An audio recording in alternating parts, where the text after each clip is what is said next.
সরকারি খাস জমির জবরদখল ধর্মনগরে। এবার ধর্মীয় সংগঠনের নাম দেখিয়ে সরকারি জমির জবরদখল চালাতে সক্রিয় একদল ভূমাফিয়া। কাটিয়া বাবা মিশন স্কুলের নাম দিয়ে সরকারি জমির জবরদখলে মুখ খুলল স্থানীয় পঞ্চায়েত প্রতিনিধি সহ গ্রামবাসী। ধর্মনগর ডিএম এবং পুলিশ সুপারকে লিখিত নালিশ পঞ্চায়েত প্রতিনিধি সহ গ্রামবাসীর। সরকারি জমির জবরদখলের বিরুদ্ধে সরব স্থানীয় মানুষ সহ জনপ্রতিনিধি।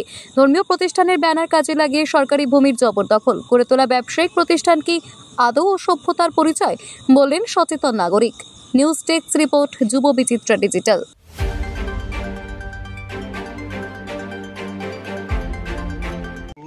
6 নং ওয়ার্ডে একটা খাসল্যান্ড আছে। খাসল্যান্ডের মধ্যে আমরা পঞ্চায়েতের তরফ থেকে আমরা চাইছিলাম যে এখানে 10-15টা পরিবার আমরা বয়াইম। তো এই খাতিরে আমরা গিয়া তহসিলদারের লগে দেখা করি, তহসিলদারে আনিয়ে আমরা জায়গা মাপা করি। তারপর আমরা এখানে সিদ্ধান্ত করছি যে আমরা বয়াইমু। তখনই গিয়া সেটা হয়েছে আমরা দেখি এখানে কাটিয়া বাবা ট্রাস্টের মান্না রায় আর তাইনের সঙ্গে আরও কিছু লোকজন আছে মিলিয়া রাতারাতি এখানের মধ্যে একটা স্কুল তৈরি করা, বিভিন্ন ধরনের জোড়ার লাগাইয়া বিভিন্ন ধরনের কাজকর্ম শুরু করে দিয়েছেন তাই। তখন আমরা পঞ্চায়েতের তরফ থেকে আমরা আইছি, আমরা ইয়া তাদের কইছি যে আপনি কাজটা করেন না, আমরা এটা সরকারি জায়গায় একটা পঞ্চায়েতের অধিকার আছে, আমরা পঞ্চায়েত সিদ্ধান্ত করবো এখানে আমরা কিতা করবো। তখন তাই আমরা বইছি একবার তাইনের লগে বহার পরে তাই সিদ্ধান্ত হয়েছে যে আমরা 15 পরিবার বয়ে যা জায়গা থাকে তাই নিয়ে আমরা তো নিজের লেগে পঞ্চায়েত মেম্বারও তো নিজের লেগে, গ্রামবাসীরা নিজের লেগে চাইছে না, জাস্ট 15 পরিবার বইতো। এরপরেও তাই কিতা করছে সিদ্ধান্ত হওয়ার পরে যখন এটা আবার তাই শুরু করে দিয়েছে কাজ রাতারাতি দিনে রাত্রে এখানে ডোজার চালাইয়া। তখন যখন আমি তাদের একদিন ফোন করি তাই উল্টা আমার উপরে গরম হইয়া কাজ কর্ম তোমরা কিতা করতে পারবাই, তোমরা আইনের পুলিশে দিলে মুইতা অনেক ধরনের আমরা ভয়ভীতি দেখাইছেন। তারপরে আমরা গ্রামবাসীরা মিলিয়া ডিএম স্যারের কাছে আমরা এরকম একটা লিখিত দিছি ডিএম স্যারের কাছে, আর একটা আমরা এসপি স্যারের কাছে একটা লিখিত দিছি। দেওয়ার পরে আমরা আজকে ডিসি স্যার আইসুন, ডিসি স্যার আইয়াও তাদের আমার কাছে যেটা খবর ডিসি স্যার আইয়াও তাদের কইয়া গেছে যে আপনি খামটা বন্ধ করেন, কিন্তু এরপরেও তাই কোনো ধরনের খামটা এখনও বন্ধ করছে না। তাই আমরা প্রশাসনের কাছে অনুরোধ থাকবো যে খামটা যাতে বন্ধ করা হয়, এটার যাতে একটা ন্যায় বিচার হয়। আমরা গ্রামের সম্পদ আমরা বাইরের কেউ আইয়া নিব গিয়া মান্না রায় বা তাইনের যে দল আছে নিব গিয়ে আমরা মাইনা নিতাম না। এটার একটা সুষ্ঠু বিচার যাতে আমরা পাই। যদি না এরকম হয় তাহলে আগামীতে আমরা বৃহত্তর আন্দোলনে আমরা গ্রামবাসীরা যাই।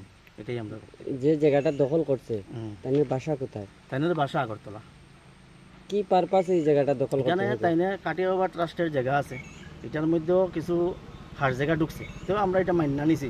আচ্ছা, গ্রামে কাটিয়া বাবা স্কুল হয়েছে, বিভিন্ন ধরনের হইতেছে এখানেও, কিন্তু তাইন কিতা করছে পরবর্তী সময় যে খার জায়গা যেটা বাইরে আসলো তাইনের বাউন্ডারির বাইরে আরেকটা বাউন্ডারির ভিতরে আসলো, এটারও তাইন দখল করে নিছি। কিন্তু এটা আমরা চাহিদা আসলো যে আমরা গ্রামবাসী, আমরা গ্রামের অনেকের জায়গা নাই, ডিএম স্যারের লগে মাতিয়া সরকারিভাবে আমরা 10-15 পরিবার বইমই কেন। এরপরে যদি থাকে নেগিয়া, কারণ আমরা পঞ্চায়েত মেম্বারও তো কোনো জায়গা চাই না, কিন্তু তাই এটা মানছে না। তাইনের গায়ের জোর দেখাইয়া, তাইনের শক্তি দেখাইয়া, তাই আগরতলার লোক দেখাইয়া, অনেক ভয়ভীতি দেখাইয়া তাই কাজ করিয়ে যেতেছে। ওইটাই আমরা। আপনি যে ডিএম স্যার ম্যাডামের সাথে বা এসপি স্যারের সাথে আপনারা দেখা করছেন, কি আশ্বাস দিয়েছে আপনারা? আমরা লগে তাইনের কাছ লগে সরাসরি কোনো দেখা হয়েছে না, আমরা রিসিভ আনছি তাইনের অফিসে গিয়া তাইনে পাইছি না, স্যারেও ডিএম ম্যাডামরেও পাইছি না, এসপি স্যারেও পাইছি না, আমরা ইয়ত দিয়ে আইছি, কিন্তু রিসিভও আনছি আমরা। আমরা বিশ্বাস তাই এটার একটা সুষ্ঠু বিচার তারা করব। আর এটারও কাজ শুরু হয়েছে, আজকে আমরা দেখছি ডিসি স্যার আইসেন, আর আওয়ার পরেও ডিসি স্যারের কথাও তারা মানছে না, তাই মানতেছেন না, তাই শক্তি দেখাইতেছে। আমরা অনুরোধ থাকবো যাতে প্রশাসন এটার মধ্যে পড়িয়া কাজটা যাতে রাতারাতি বন্ধ করা হয়, আর যাতে গ্রামের মানুষ যাতে এটার একটা ন্যায় বিচার পায়। এই গ্রামটা এবং এইটা কোন নাম্বার, কত নম্বরে পড়ছে? এটা শ্রীপুর পঞ্চায়েতের 6 নম্বর ওয়ার্ড।